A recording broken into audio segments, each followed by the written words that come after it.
Kanlı Style'a, Ali Kaptan ve buradayız söylemeye. Başla. Yeah.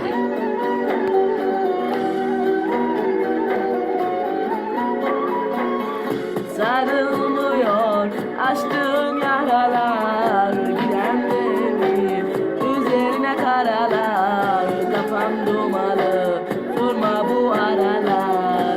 Ben yansın bu sevdan zarar. Çekeceğim çilem, kalmadı ki yar. Güneş doğsun, olmadı bana kar. Hazırım ölmeye, beni yakar arar. Bir kere sevdim, her bir kere sor. Sen masakın sana ben oldu. Sen de sattın ben kalbini yapma. Huzurumu buldun ellere gel. Üstüm dışını yıkanlarını gel. Yakalı elimde ben sığım. Son yaşamayı önlermişçe. Edemem edemem bu canımı elde. Sarılmıyor açtığım yaralar, gidenlerimi üzerine karalar. Kafam dumalı, sorma bu aralar. Bir yansın bu sevdan zarar.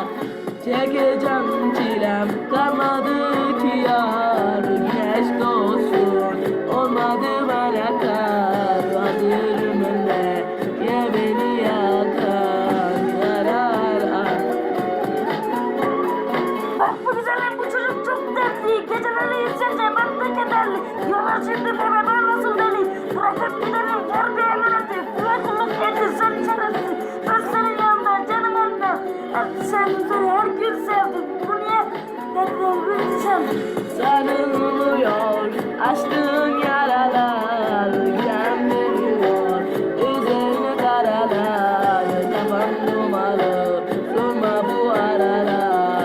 Ben yansın bu sevdan zarar. Çekeceğim çilem, kalmadı ki yara.